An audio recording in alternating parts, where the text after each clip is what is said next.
ขอกราบธรรมสวัสดีกับบรรดาท่านผู้ฟังแล้วก็ท่านผู้ชมทุกท่านที่กำลังติดตามช่องธรรมะเป็นทีมทีวีออนไลน์กลุ่มพระสงฆ์อุบาสกอุบาสิการ่วมกันเผยแพร่ธรรมะออนไลน์ไลฟ์สดทาง Facebook สถานีวิทยุเครือข่ายคลื่นสีขาว FM คลื่น 104.50 เมกะเฮิรตซ์พร้อมถึงทั้ง Facebook ทั้ง YouTube นะซึ่งในค่ำคืนนี้ก็เป็นคืนวันเสาร์นะเสาร์ที่23เดือนเมษายนปีพุทธศักราช2565ซึ่งเก้ากับผมอาตมาภาพพระครูโสพลปริยัติก็ได้นำรายการพระพุทธศาสนา4แผ่นดินมาพบกับบรรดาท่านผู้ฟังท่านผู้ชมเป็นประจำทุกคืนวันเสาร์เวลาก็ตั้งแต่20:00 นเป็นต้นไปจนถึงเวลาประมาณ3 ทุ่มซึ่งบรรดาท่านผู้ฟังท่านผู้ชมก็สามารถที่จะให้กำลังใจโดยการกดติดตามกดไลค์กดแชร์เพื่อเป็นธรรมทานยิ่งแชร์นักก็ยิ่งได้บุญนักแชร์น้อยก็ได้บุญน้อยหรือว่าอยากจะร่วมบริจาคเป็นสาธารณกุศลชื่อบัญชีนั้นก็ออมบุญออมธรรมบรรบาทเลขที่บัญชีก็145244700-8ชื่อบัญชีนั้นก็พระไทยธรรมกิจแล้วก็ท่านพระมหาชันชัยพรหมประดิษฐ์แล้วก็พระจตุรงค์ชูศรีหรือว่าบัญชีหนึ่งก็เป็นบัญชี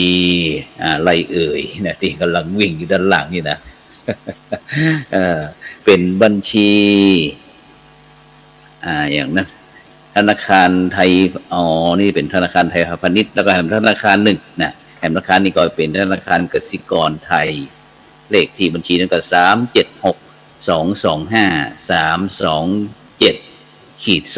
ชื่อบัญชีนั้นก็ท่านอาจารย์พระมหาดวงทิพย์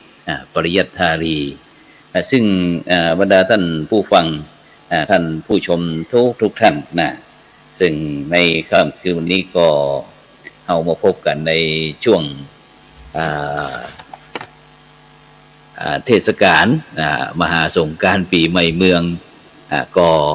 จบผ่านไปแล้วนะครับฉะนั้นก็ในค่ำคืนนี้ก็นมัสการหลวงพ่อพระครูสุจิตานุรักษ์นะครับดร.เจ้าคณะอำเภอฝางนะครับวัดพระบาทอุดมนะครับเจ้าคณะอำเภอฝางนะครับเจ้าคณะอำเภอฝางจังหวัดเชียงใหม่ของเฮานะครับที่วันนี้หลวงพ่อบอกว่า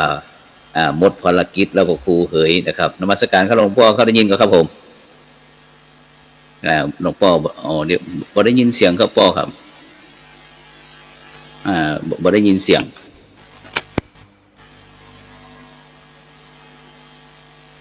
ยังไม่ได้ยินเสียงเลยปิดเสียงก็เปิดเสียงแล้วครับผมโอเคครับได้ยินชัดเจนครับผมครับก็สวัสดีท่านอาจารย์พระครูโสพลปริยัติครับผมท่านอาจารย์มหาเจริญพรญาติโยมท่านสาธุชนท่านผู้ชมผู้ฟังทุกท่านครับก็ก่อนอื่นต้องขออภัยพอขาดกันไปหลายเสาหลายเสาครับผมหลายเสาแล้วอยู่ในช่วงของเทศกาลสงครามบัดนี้ครับท่านมหาวรเชษฐ์เทศกาลครับผมบัดนี้หมายถึงพระครูสมพลแล้วกับอาจารย์พระครูสุจิตารักษ์นะครับบัดนี้หมายครับบัดนี้ครับก็วันนี้ดีใจนะได้มาพบวันพรุ่งนี้ไปก่อนท่านพระครูโสพลได้ไปอยู่ก็ร่วมกันสมมาคารวะที่พระธาตุ42เมืองพวกนี้นะวันพรุ่งนี้บ่ได้ไปครับพ่อครับตอนนี้อยู่ติดงานอยู่ที่จังหวัดแพร่ครับวันนี้ออกอากาศที่วัดอินทปัญญารามตำบลบันปินอำเภอรองจังหวัดแพร่ครับตอนนี้ศาสนกิจยังบ่หมดเตื้อครับวันพรุ่งนี้ก็จะบวชครับบวชสามเณรครับพ่อครับพรุ่งนี้เห็น2 ลูกแล้วก็วันที่25ก็จะขึ้นไปเชียงใหม่วันที่26ก็จะสอบบาลี26 27 28สอบบาลีครับพ่อครับผมครับนิมนต์ครับดำเนินการเลยครับนิมนต์ครับ ครับนิมนต์ท่านอาจารย์พระมหาวรเชษฐ์ครับอาจารย์มหาวรเชษฐ์ครับทักทายบรรดาท่านผู้ฟังท่านผู้ชมครูบาอาจารย์มีพระครูสุพลแล้วก็พระครูสุจิตานุรักษ์แล้วก็ครูบาอาจารย์ทุกท่านนะครับที่ติดตามอยู่แล้วก็เจริญพรบรรดาศรัทธาญาติโยมเฮาก็สวัสดีตัวเนอะทั้งพ่อแม่พี่น้องมึงยองเฮาทั้ง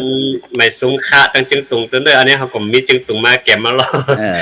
ทีนี้ก็มาทักทายปีใหม่เนาะสวัสดีปีใหม่ของเฮาก็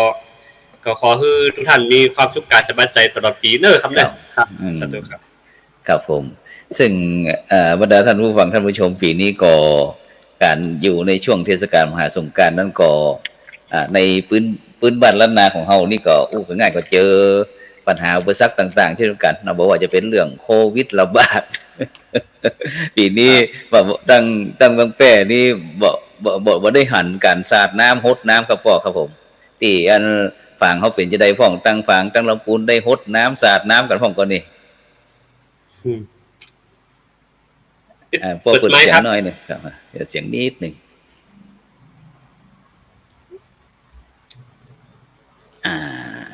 พระครูสุจิตราครับนี่มันเปิดไมค์ด้วย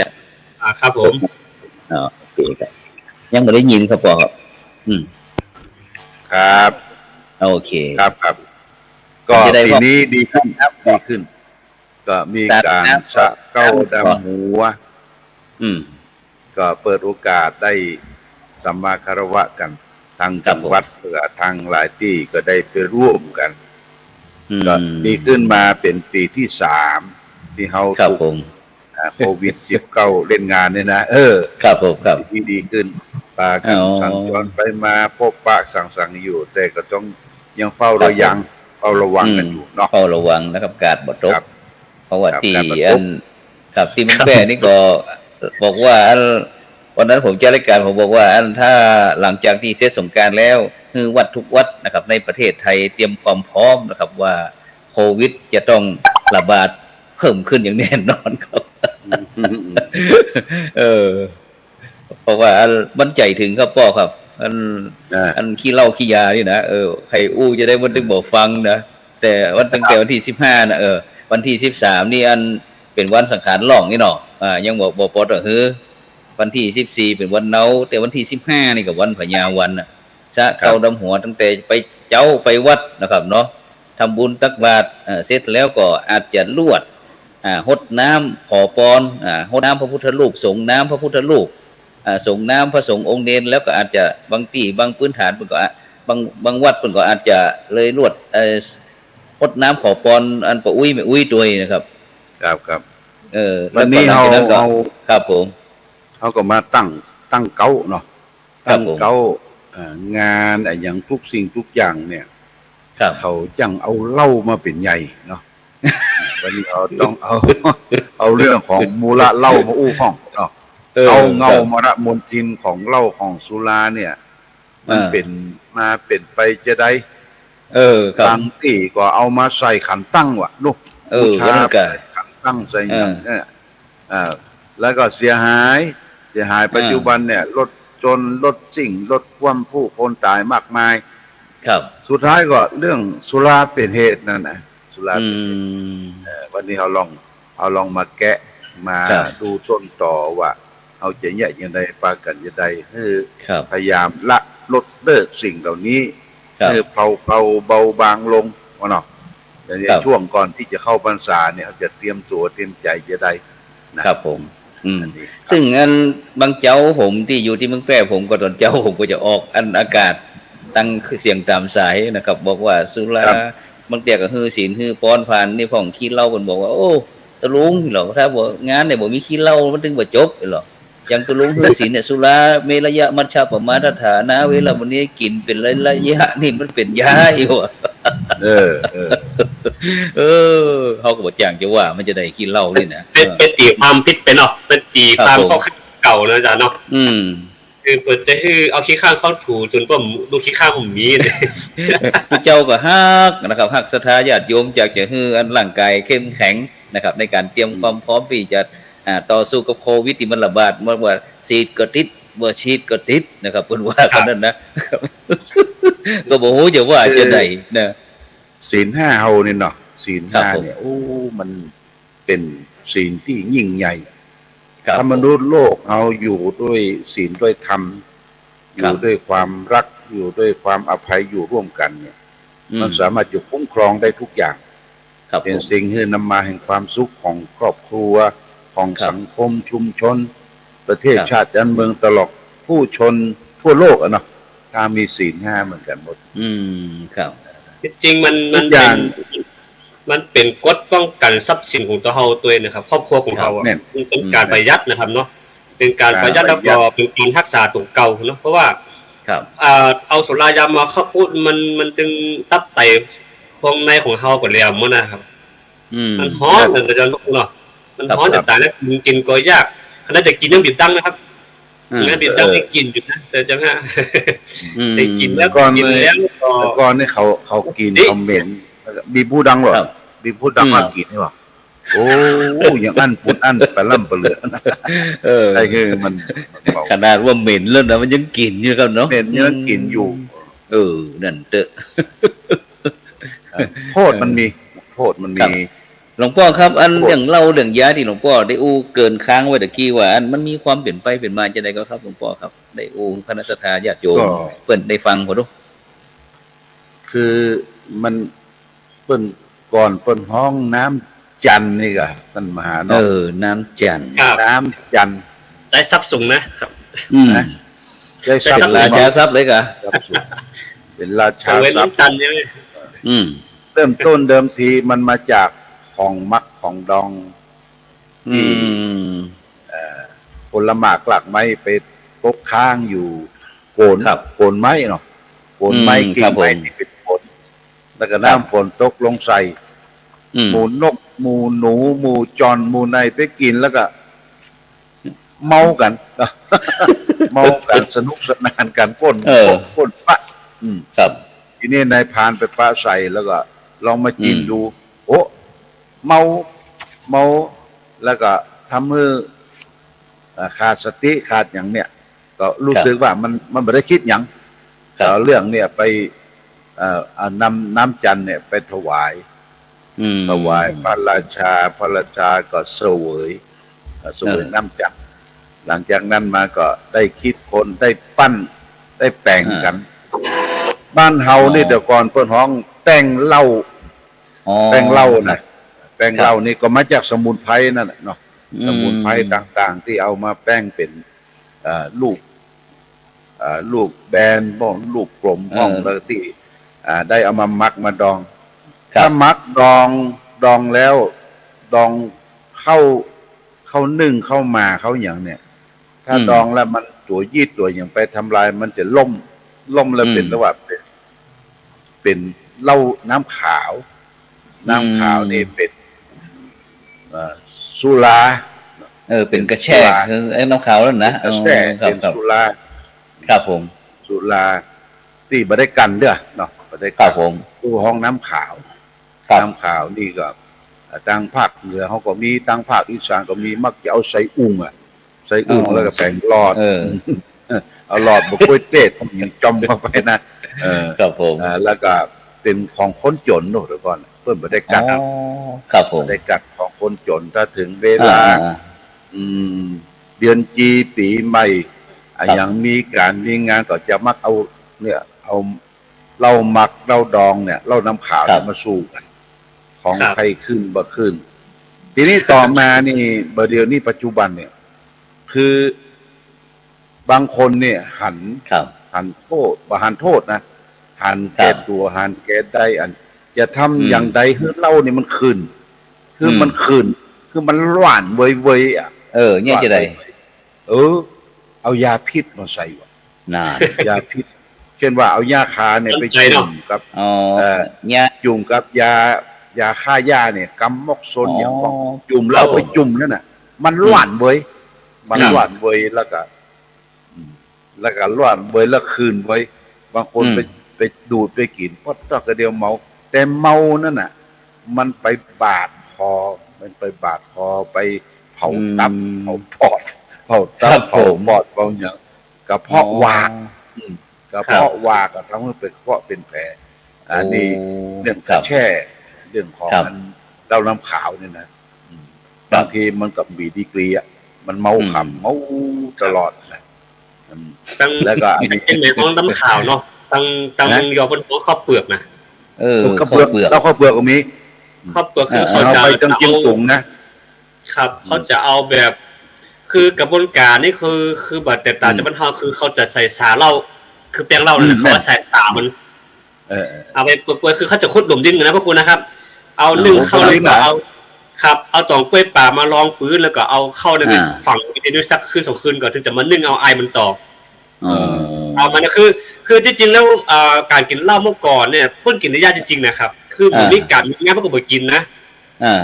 มันจะมีการมีงานก็จะเหือเหล้าเหี้ยเตื้อนึงก็มาแป้งกินมีการมีงานจะกินกุวันอย่างมันเฮานี่มีนะครับปัจจุบันนี้กินแบบมีเวลากินทุกเวลามอตลว4 ชั่วโมงครับเนี่ยแต่ก่อนนี่ลงกันเหล้าเมืองฝางมีที่หน้าการอำเภอฝางนี่นะเป็นลงต้มเหล้าสมัยหลวงพ่อเป็นละอ่อนนี่นะละอ่อนนี่ถ้ากายลงต้มเราจะหอมน้ำชา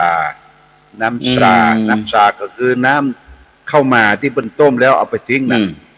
เขาก็จะไปขอเพื่อนเอามาย้ำใส่กล้วยตีบย้ำใส่พริกดำนี่นะกินน้ำชาย้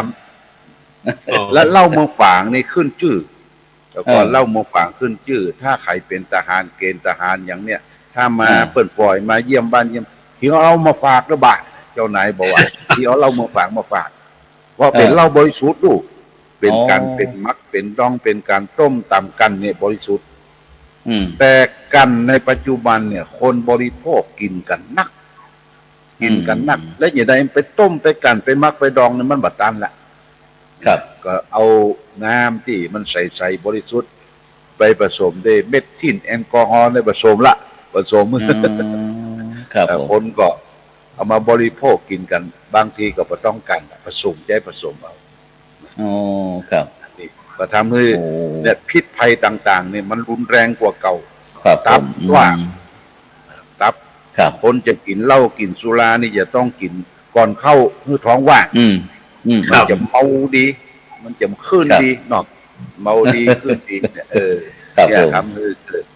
โทษมี6 อย่างเนี่ยหลวงพ่อก็จะขอเสนอเป็นคำกรไว้ว่าสุราเมลัยใครเสพติดพาชีวิตมืดมนจนฉิบหาย1ทรัพย์สินของตนนั้นพลันวอดวาย2อาจตายด้วยทะเลาะเพราะความเมา3เจ็บป่วยด้วยโรคาพยาธิ4คนตำหนินินทาพาอับเฉา5หน้าด้านหนักหนาเวลาเมา6ปัญญาเขาหมดสิ้นมีโทษ6 อย่างคุณมันมีน้อยเดียวมีอย่างกันฟ้าผ่าโบราณถ้าจะไปตกไปนาในฟ้าแมกมันนั่นเขาใส่กระเป๋าทั้งหลังนี่หรอกกันฟ้าผ่านี่มันแปลกนะการฟ้าผ่าได้บลังฮือสินบนเทวดาอย่างก็น่าสงสัยนะฟ้าผ่ามีเรื่องของสุราอย่างเมาครับผมนะครับเป็นเหตุเพศภัยเกิดขึ้นเป็นโทษถึง6 ประการพระพุทธเจ้าว่าศีล5 ข้อเนี่ยถ้าเราผิดศีลข้อ5เนี่ยนะมันสามารถพลายเป็น4 ข้อความยังคิดขับความยังเผลอตีกันบุกกันปล่อยหลวงปล่อยน้อยแตกหมู่แตกยังแตกยังไปละเมิดทางเพศไปยุบไปกำเปิ้นไปลักไปจกไปแมทของเปิ้นโดยเฉพาะอย่างยิ่งก็ข้อ4นี่มุสาวาทสนทนากันโซกันวงเดียวกันอวดละคุยอะไรมาแต่พระครูผมขวัญอยากแทรกนิดนึงเมื่อก่อนนี่เมืองยอนี่เขามีคอกเนาะเขามีคอกนี่เวลามีปล่อยนี่เขาจะมีคอกหรือว่าคุกตารางเด้อบรรดาท่านผู้ฟังทั้งหลายตะกี้เป็นห้องทองนะครับเป็นห้องทองครับจะพูดห้องทองหมายถึงคุกครับทองนี่ทำเองเนาะหมู่บ้านทำเองจัดเองทำเองของทางการครับถ้าเป็นของไม่ของทางการนะครับถ้าเป็นทองนี่ของทางการแต่สมมติว่าเป็น ถ้าสมมติว่ามีปอยมีลามนี่เขาจะมีนะครับเอาไม้ตองครับจะไม้ตองก่อนไม้ตองหนำนะครับอ๋อไม้ตองหนำปักในกลางปอยเลยครับไผ่บุกกันตีกันยับได้มัดกรอบเลยเอามัดกรอบเลยครับมีหนามครับผมเอามัดกรอบในปอยน่ะจนทุ่งเจ้าถึงจะปล่อยเขาครับเปิ้นเล่นเปิ้นบ่นผมได้ไปตีกันนี่เนี่ยก็เลยคือเขาหลับยับได้มัดปล่อยแล้วมัดเลยนะครับที่เขาหันเสพข่าวจังวันเนี่ยเปิ้นจัดงานจะดีเตรียมงานฉลองงานสงกรานต์เนี่ยโอ้ไปตีมูอ่ะกำลังเล่นฟ้อนกันกำลังล้ำกันสักได้เพลง2 เพลงแตกมูกันบุกกันยิงกันโอ้เอาแบบเมืองยองอ่ะมัดคำปล่อยเลยอย่าเพิ่มพวกมันต้องมาขังเนาะครับมาขังแล้วครับมัดเอามัดเต้หลังฮะมัดไพ่หลังกับเอาคำต้นตองนะครับมัดเต้หลังเนี่ยครับเป็นเต้หลังนะครับนี่เป็นโค้ดของหมู่บ้านก็ดีนี่ครับคือเป็นการปรามกันเนาะเพราะว่าประเพณีเมื่อก่อนนี่เป็นจะมียังมีคือมันเริ่มรู้ตั้งแต่มีดนตรีเข้าไปพระครูเมื่อก่อนมันฮ้องวันลำพุงขาขาวสมาร์ทลำพุงย้อนยุคเขานี่แหละใส่สั้นนั่นนะคนจะเอาไปยิงจากเมืองโกให้ไปครับไปเต้นกันในสุดท้ายก็มีเรื่องมีราวกันบุกกันตีกันครับลู่ไม่ยิงกันนะครับก็ทำเมื่อก่อนนี่เปิ้นจะมีดนตรีพระครูแม้แต่ทีวีก็มีนะฮะเปิ้นว่าทัดชิงนี่คือหมายถึงว่าเอาเปิ้นจะมาฉายข้าววิสันดรครับคนเท่ากับผมเดือสันดรตอนที่นั้นจารีกันหาถูกปุ๊บไม่ยิงให้ครับมันอินกับตัวละครแต่พอมีดนตรีจากไม่สายเข้าไปกับมีระเบิดขว้างกันก็มีแล้วครับมันเนี่ยตัวเนี่ยคือกิเลสนะครับตัวกิเลสเล่าเข้าปากแล้วอย่างที่พระครูบอกว่าเล่าเข้าปากปุ๊บเนี่ยกามราคะตัณหาตามมาทันทีบอกว่าภัยเป็นภัยเอาหมดถ้าก็ต้องรู้กันยิงกันนะครับครับผมแล้วก็ไอ้ตั้งไอ้เมืองยองหรือว่าเชียงตุงปัจจุบันที่ท่านอาจารย์มหาวรเชษฐ์เพิ่นยังนิยมเวลามีเทศกาล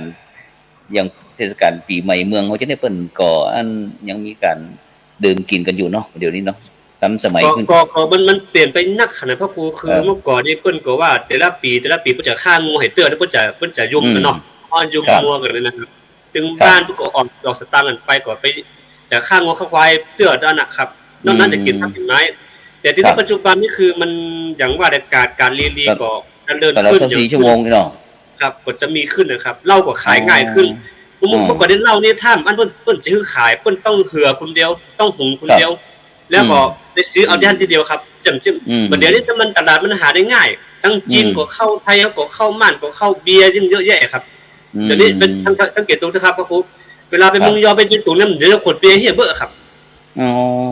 ครับตามคำต่างเฮียเบ้อแต่เมื่อก่อนนี่โอ้มันกว่าจะหาขวดเหล้าขวดนึงเป็นห้องกล้องเหล้าเนาะกล้องเหล้าของเราคือมาขวดเหล้าเนี่ยเป็นห้องกล้องนะครับมันจะมีง่ายๆนะครับขวดแก้วขวดนึงหายากอย่างกับเสียงครับกับคำอ่ะครับผมแล้ววันนี้ท่านอาจารย์นั่นหันว่าได้เตรียมมันข้อมูลเกี่ยวกับเรื่องจะฮีตประเพณีตั้งเมืองยองเจียงตุงเฮาจะเอาอย่างมาเสนอครับวันนี้คือบรรดาท่านผู้ฟังท่านผู้ชมตะกี้ไปค้นหา YouTube ในตังประเพณีสงกรานต์เมืองยองกับไปปะคลิปหนึ่งนะฮะพระครูก็อาจจะเป็นเพิ่นถ่ายเป็นในพวกบ่ฮู้นะครับแต่ว่าเพิ่นบอกว่า18มิถุนายน2521ก็คือน่าจะปีที่แล้วเนาะผมคิดจะอันนะลองดูแล้วกันนะ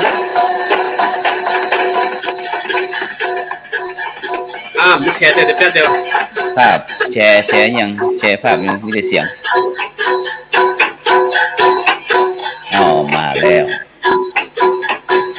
ช้าหน่อยนะซึ่ง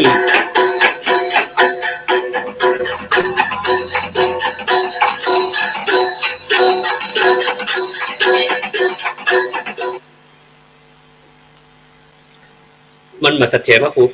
ครับคือคนถ่ายมันเป็นคลิป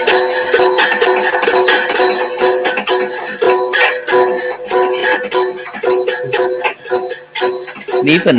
ตีกองอย่างเข้าราชมหาวรเชษฐ์เป็นท้องตีกองสมัครใจพระครูว่าตีกองสมัครใจแล้วก็อันนี้คือม่อนแสนหมู่บ้านม่อนแสนได้อยู่บนดอยแล้วก็เป็นหมู่บ้านค่า400,000 มนม้าพระครู ข้าเสียเฉียนมนมาสมัยก่อนนั่นนี่มันมาปกครองเมืองยองกันครั้งแรกแล้วก็มาถูกเจ้าสุนันทศัตรูจาก12ปันนามาลุกไล่เขาแต่ตอนนี้ก็มีน้องเสียตัวนี้จะมีกับกลวิธีในการฆ่าเพื่อจะล้างเผ่าพันธุ์ถ้าภาษาปัจจุบันนะเพื่อจะล้างเผ่าพันธุ์ของตามิลราชไปเนี่ยก็เลยมีน้องแสนอยู่ปรากฏอยู่ตรงนี้ครับพระครูครับถ้ามีโอกาสไปวงยอนนิมนต์พระครูไปศึกษาได้เลยตัวนี้จะมีบ้านหนองแสนน้องนี่ครับคือว่าฆ่าเสียมาตายเป็นแสนคนนะครับโอ้ที่ถูกฆ่าคือถูกวางยาเอาเหล้าคุณผู้ว่าเอาเหล้าท่าน1ท่าน2ท่าน3ท่านที่1ก็คือเหมือนว่าเหล้า1ขั้นแรกก็คือกินมัก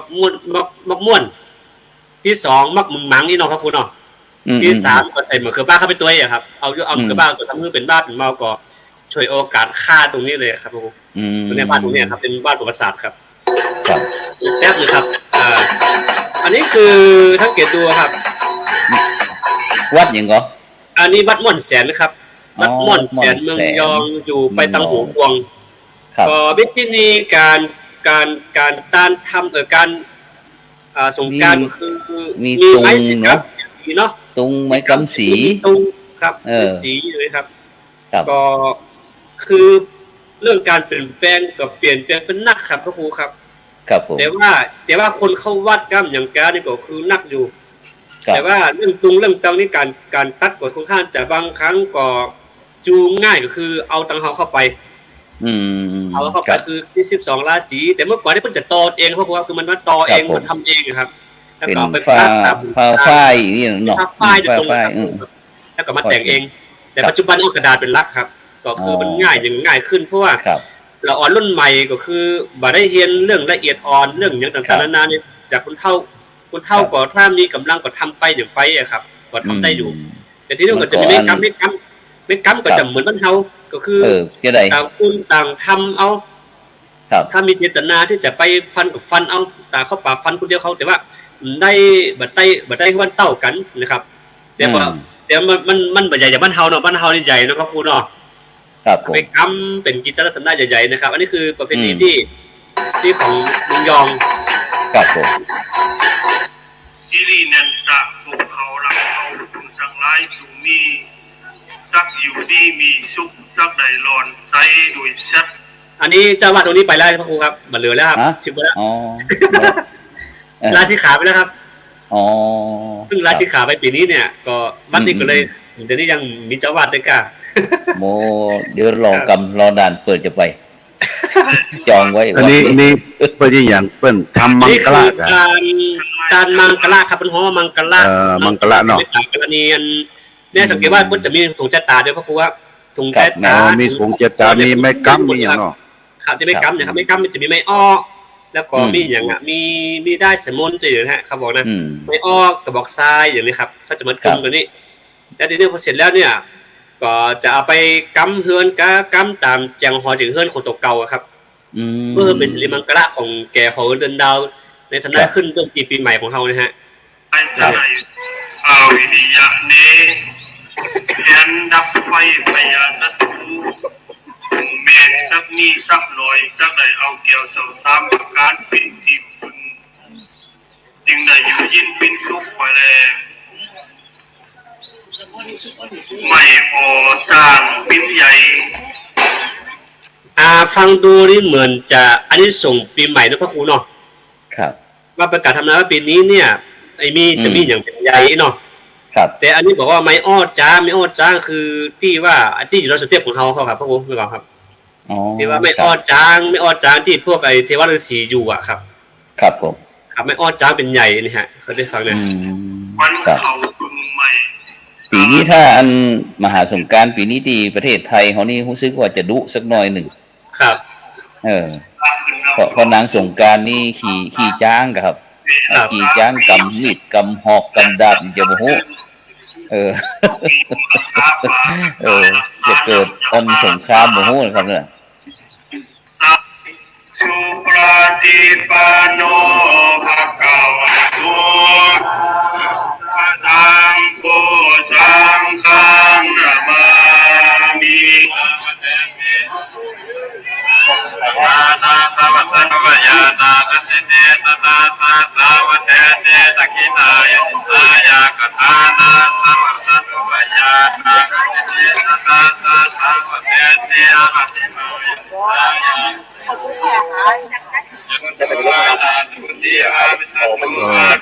ยาจะเตียนเนาะตามเตียน ครับจังเตี้ยตามเตี้ยนนะครับ ของเจดีย์ซ้ายเนาะ ครับผมตามเจดีย์ทรายตามเมอ้อตามเนื้อบวมกันหมดเลยครับเอาคำเดียวเลย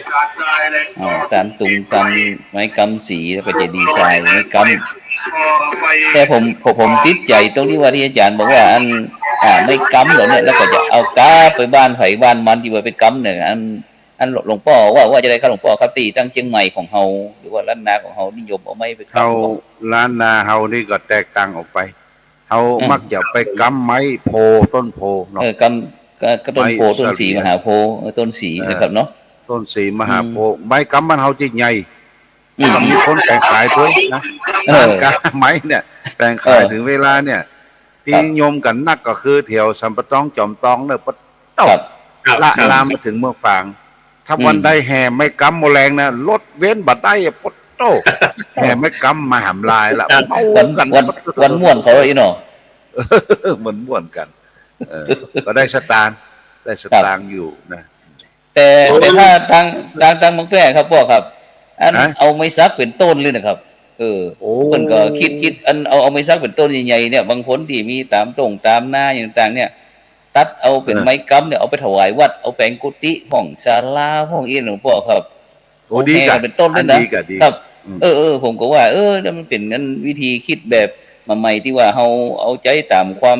ต้องการหรือความจำเป็นนี่นะครับพ่อครับแต่ที่อันเมืองยองของเฮาหรือว่าจังตุงนี่เพิ่นก็จะทำไม้กำขายที่วันนั้นหันกาดหลวงจังตุงน่ะอันเอาไม้จี้พ่องไม้อย่างนั้นนะครับนะครับเมืองแป้นี่เปิ้นเป็นเมืองไม้เนาะเป็นเมืองไม้ทุกชิ้นเนี่ยเปิ้นจะทำให้มันเป็นประโยชน์หมดนะครับเป็นอุตสาหกรรมหมู่บ้านนะครับทำตั้งทำโต๊ะทำอย่างนี้เปิ้นแห่อย่างนี้ท่านวันนี้แห่พระเจ้าทองทิพย์ครับเจ้าทองทิพย์เนาะเจ้าทองทิพย์เป็นพระเจ้าศักดิ์สิทธิ์เมืองยองพระครูครับคืออันนี้พระเจ้านี่มันมีเดี๋ยวพระครูมันเมื่อก่อนอยู่บนท่าหลวงจำยองครับแล้วป้าหัวควงท่านกับครัวเสียหายครัวเปิ้นไปรักเลยเอามาไว้ที่หัวควงในสงกรานต์ก็จะแห่มาอาบน้ำครับมาให้จ้าบ้านจำเมืองได้สำน้ำครับเหมือนพระสิงห์ของเขาครับบางพระสิงห์อย่างว่าพระสิงห์เขาเนาะเอาแห่ส่งน้ำเนาะครับซึ่งพระเจ้าทองทิพย์ที่วัดพระสิงห์ก็มีนะครับเป็นพระที่ประจำเจ้าอาวาสวัดพระสิงห์ที่จะต้องดูแลครับสร้างในสมัยพระเจ้าติโลกราชกับที่อัน2,000 ซาวนะครับที่อันไอสังฆยนาที่วัดเจ็ดยอดครับเนี่ยคือว่าพระเจ้าทองทิพย์องค์ขนาดพระเจ้าทองทิพย์องค์โบราณเนาะอ๋อครับผมครับเนี่ยครับกับบรรยายแต่หันนะครับองค์กับแบบไม่หันนะแต่ผมหักแล้วเนี่ยครับผมนี่พระเจ้าทองทิพย์เนาะเจริญพรเจริญพรก็สร้างพี่ช้างพี่ช้างได้เนี่ยครับ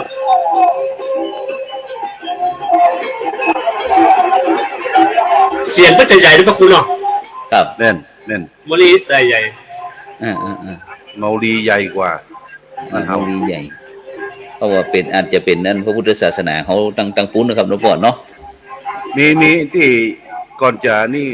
เลยต้าเดือนนี่องค์หรอพระเจ้าตองทิพย์นะต้าเดือนในเมืองแก่นี่ครับไอในเมืองที่ไหนเลยต้าขี้เล็กไว้เนี่ยเลยต้าขี้เล็กนั่นที่ตามโอ้นี่ก็ศักดิ์สิทธิ์บอกไปกราบไปไหว้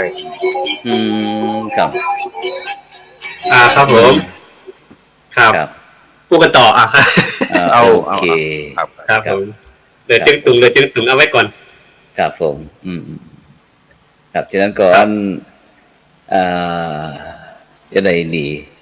เป็นจะได้พ่องครับหลวงพ่ออันปีนี้เทศกาลมหาสงกรานต์ปีใหม่เมืองเฮาที่เมืองฝางก็ยังยึดเหนี่ยวกันขึ้นมานะ หรือฟื้นกันขึ้นมาหลายอย่างหลายประการอยู่แต่ก็ต้องแบบอยู่ในขีดจำกัดนะทุกวัดก็มีการทำบุญศูนย์การก็บางวัดก็ถือเอาปักกระตืนพื้นเมืองคือสังขารล่องวันที่14ครับผม14แต่บางวัดบางวัดส่วนมากก็จะเอาสากลคือตามราชการกำหนดราชการกำหนดวันที่13 14 15เนาะแต่ว่าถ้าเอาตามปักกระตืนพื้นเมืองนี่14 15 16เริ่มขาดพ้นไปก็มีการฟังเทศน์ฟังธรรมมีการขนซ้ายเข้าวัดการขนซ้ายเข้าวัดปัจจุบันเนี่ยมันจะผิดแตกต่างออกไปเพราะว่าประเด็นนี้มันเป็นจะได้ที่แตกต่างลำรถเป็นลำรถครับผมประชาสัมพันธ์ไปไผ่เอาซ้ายที่วัดพระบาทนี่ก็ได้ประมาณ20กว่าลำรถ1,800 บาทครับแล้วก็ให้ห้องญาติโยมก็ถึงว่าได้ขนซ้ายให้ห้องกันแต่แบบอย่างโบราณที่เขาขนจากก้าหน้ามาตามห้วยตามห้องตรงนี้เนาะน้ำพดหนองนี่บ่มีเนาะบ่ได้บ่มีเพราะว่ามันไปขุดบ่ได้ครับพ่อครับเพราะว่ามันเจ้าของที่มีเจ้าของมีตาเกิดถ้าเฮาไปบุกลุกเปิ้นเดี๋ยวไปแจ้งจับให้มันน่ะแม่นมันบ่เหมือนสมัยก่อนแล้วก็ตาก็บ่ค่อยมีละประเด็นตาครับครับตาเวลามีขายมีจำหน่ายก็สะดวกอย่างแต่ว่าในแต่ละวัดเขาก็แปลงเสวียนแปลงเจดีย์ไว้แปลงเจดีย์แปลงเจดีย์ไว้รองรับญาติโยมขอแซงนิดหนึ่งคือขอแซงอันนี้อย่างครับผมปึ้งใจอันเจดีย์พุทธโอนะเปิ้นแต่งงามเปิ้นสารเป็นยานเป็นจันแล้วก็เอาทรายก่อแล้วก็เปลี่ยนจุ่มดอกบัวตะบนแถมกับจะงามครับแล้วก็ไปหันเจดีย์ที่เมืองอาสัมแถมที่เขาที่เขาเอาลงเฟซก็อันเดียวกันหน่อยก็ว่าเมืองพุทธโอกับเมืองอาสัมมันอยู่ชายแดนติดกันนะครับอยู่อินเดียกับเนี่ยเขตอินเดียเนาะครับผมเขตอินเดียเนาะพุทธโอนี่มันไปเขตไอ้ภูเขาหิมาลัยอ่ะพระครูเขาคุ้นเคยที่จะหันภูเขาหิมาลัยเลยครับแต่หนาวตลอดถ้ามีโอกาสท่านขออนุญาตแป๊บนึงมีท่านอาจารย์ปุรวิทย์วันตาเพิ่นบอกว่าพระเจ้าทองติดเมืองยองจะประดิษฐานอยู่หน้าพระประธานในวิหารหลวงวัดหัวโค้งนะเมืองยองเพิ่นว่าตรงนี้คือเมื่อก่อนนี่เพิ่นเอาไว้ท่านหลวงจำยองพ่อครูคือเมื่อก่อนที่ยังก็มีครับก่อนแต่คือท่านหลวงจำยองจริงๆน่ะมีตัวเจ้าอยู่นะครับคือจะปั่นกันไปว่าคือบ้านใต้เป็นข้าพระธาตุแต่เพิ่นจะปั่นกันไปจากวันเสาร์แต่ช่วงหลังที่มีตัวเจ้าอยู่ประจำอะครับเมื่อก่อนนี่จะเป็นที่อยู่ของพวกทหารครับถ้าใครขึ้นไปก่อนปุ๊บเนี่ยระเบิดบ่อแตกครับครูเขาจะระเบิดคือเขาจะยิงไปแล้วแต่ระเบิดจะบ่ระเบิดเลยครับตรงนั้นเขาก็เลยต้องขึ้นไปยึดก่อนพวกทหารที่ต้องการที่จะชัยภูมิดีๆอ่ะเขาจะอยู่ตรงนั้นนะครับเพราะฉะนั้นถ้าเราจำยองนี่เป็นฐานทัพฐานหนึ่งเลยครับเมื่อก่อนนะครับแต่ว่าทำแต่ปัจจุบันในบ้านเมืองเจริญมาก่อนทำให้มีท่านหลวงปู่สมเด็จยาธรรมก่อนจัดให้พระพุทธเจ้าเนี่ยไปอยู่เป็นประจำอ่ะครับครับครับตะกี้นั้นติดใจที่ว่าอันเกี่ยวกับเรื่องการขนทรายนะครับขนทรายเข้าวัดที่ตะกี้หลวงพ่อได้ถึงบอกว่าสมัยนี้เป็นที่น่าอนุโมทนาเพราะว่าที่วัดพระธาตุอันเมืองฝางของงานน้ำบ่อซาวาของเขาเนี่ยได้เกือบ20เที่ยวละ1,800ในประวัตินะเพราะถึงสมัยก่อนขนทรายแล้วก่อนเนาะมันก็ม่วนงานสันเล่าคนหนุ่มคนสาวอย่างต่างเพราะว่ามันเป็นวันเน่าครับมันเป็นวันเน่าด้วยครับมันเป็นวันที่อันเฮาเตรียมทำทุกสิ่งทุกอย่างเรียบร้อยเนาะทำขนมเรียบร้อยแล้วคนบ่าวคนสาวมันก็ไปกันแต่สมัยนี้มันอันโยกตันสมัยครับป่อมันจะเป็นที่จะต้องมีการวิวัฒนาการไปซึ่งเขาจะหันว่าอันมีคณะศรัทธาญาติโยมบอกว่าปีนี้พวกที่วัดอินทปัญญารามเหมือนกันครับก็มีคณะศรัทธาญาติโยมมาจองอันหลายเที่ยวเหมือนกันความจริงเขาก็ต้องการสักเที่ยว2เที่ยวจะคือศรัทธาญาติโยมได้รักษาจารีตประเพณีว่าการขนทรายจะได้นะครับการจะต้านตุงปักตุงจะได้นะครับ เพื่อที่จะได้ฮือเพิ่นฮู้นะครับว่าอดีตการนั้นมันมาเป็นแบบนี้ฮือได้ยินฮู้นะครับบ่พูดง่ายก็คือบ่ลืมของเก่านะครับแล้วก็บ่เมาของใหม่จนเกินไปนะครับเนาะอย่างนี้นะครับอันฉะนั้นก็อันที่เมืองยองหรือว่าเชียงตุงเขานี่ท่านอาจารย์มีการขนทรายเข้าวัดก็มีครับเดี๋ยวผมต้องหาภาพที่ผมเอาลงเขาแล้วก่อนเพราะว่ามันหลายไฟล์เสียเหลือเกินครับขออนุญาตแป๊บนึงครับเพราะว่ามันเป็นภาพสงกรานต์เนาะคืออ๋อครับแต่ก็มีครับมีการปฏิบัติอยู่นะครับเนาะการขนทรายเข้าวัดมีการไปขนทรายตามแม่น้ำยองมาครับครับเปิ้นมีความเชื่อจะได้เหมือนก็ตั้งเชียงใหม่เขาก่อนก็คงจะบ่แตกต่างกันเพียงแต่ว่าคือ1เพราะความเชื่อของเขาคือว่ามันจะปีนึงเนี่ยพวกก็จะคล้ายๆกับน่าจะเอามาใส่ไม้สลีคำตัวนะครับพระครูครับคือจะไปเผาตามต้นไม้สลีก่อนแล้วก็ถึงจะมาส่วนหนึ่งก็คือเอามาไว้ก่อเจดีย์ทรายตันเป็นห้องธาตุทรายนะพระครูเนาะการธาตุทรายแล้วก็ส่วนหนึ่งก็เอาไปเผาตามต้นไม้ต้นอย่างเนี่ยครับแล้วก็ตาล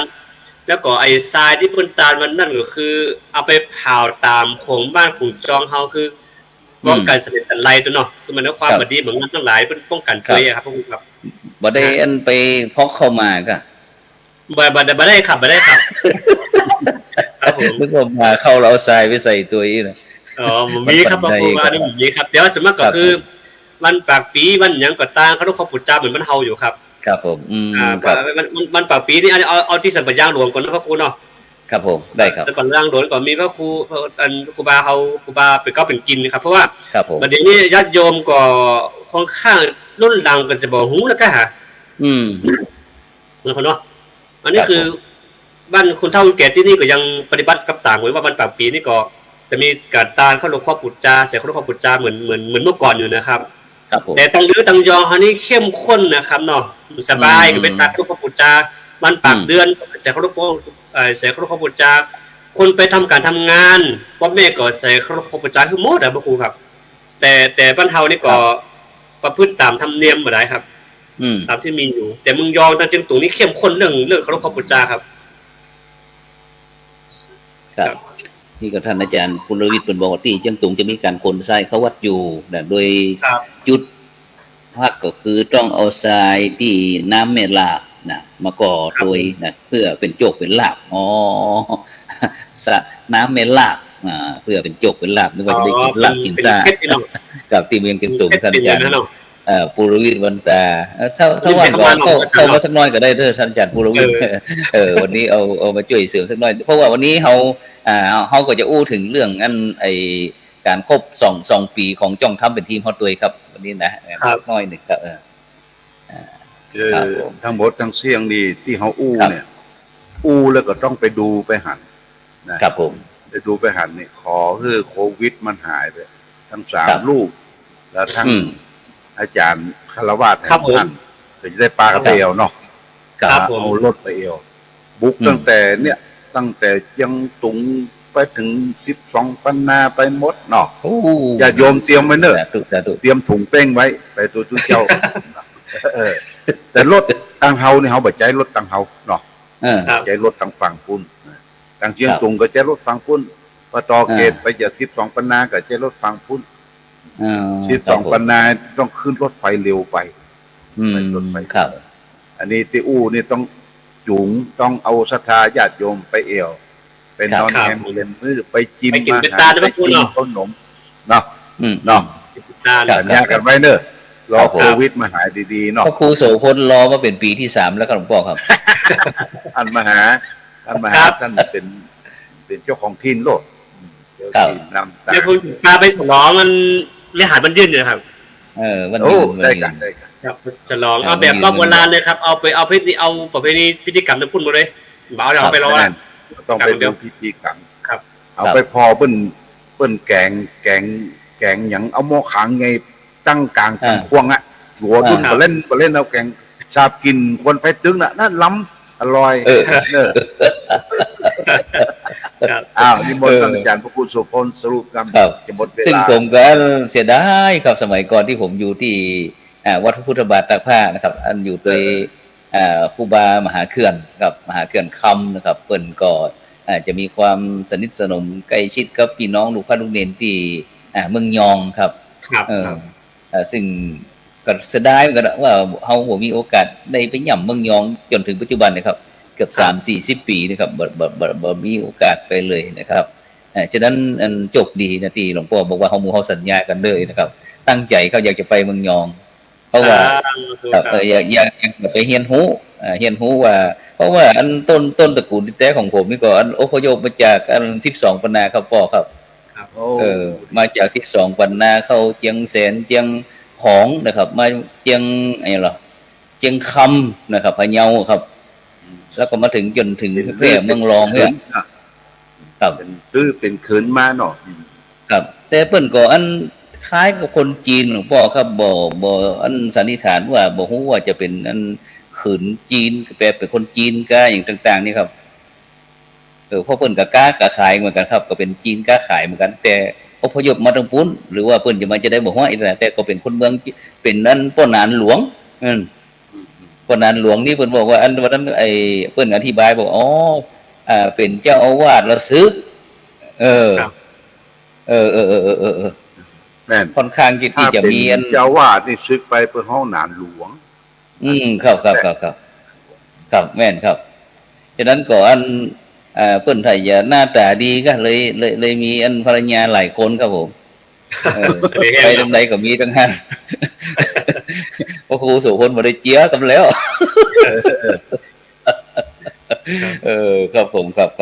ฉะนั้นก็เหลือเวลาให้มันสัก10 นาทีนะครับหลวงพ่อครับอยากจะคุยเรื่องอย่างพ่องครับที่อยากจะเสริมเติมเต็มโดยเฉพาะอันในช่วงพอดีหลวงพ่อครับเมื่อวันที่20นะครับที่คณะสงฆ์จังหวัดเชียงใหม่ของเฮาหลวงพ่อวันนั้นได้ไปพิธีคารวะสามีจิกรรมนะครับก็ได้ช่วยอู้กำกับกับคณะสงฆ์เชียงใหม่ของเฮามีพิธีการตรงนี้จะได้ครับผมก็วันที่20นะอันนี้คือจิตติสารร่วมกันทำสามิจิกรรมที่วัดพระสิงห์ครับเฮาก็ว่างเว้นไป2 ปีละปีนี้ก็เริ่มไปร่วมไปทำกันก็ได้นิมนต์ครูบาอาจารย์สังฆพระสงฆ์พระมหาเถระเนี่ยเจ้าคณะจังหวัดรองจังหวัดที่ได้เป็นผู้ที่ปรึกษาเป็นครูบาอาจารย์เกษียณไป13 รูปนั่งครับในที่อาสนะเรียงรายก็พระสงฆ์ก็ไปรวมกันจัดทำพร้อมโดยอะไรส่งมจรก็ได้ไปร่วมสักการะกันเต็มที่ข้างหนึ่งก็จะเป็นภิกษุณีแต่ข้างหนึ่งก็เป็นพระสงฆ์แต่คารวะ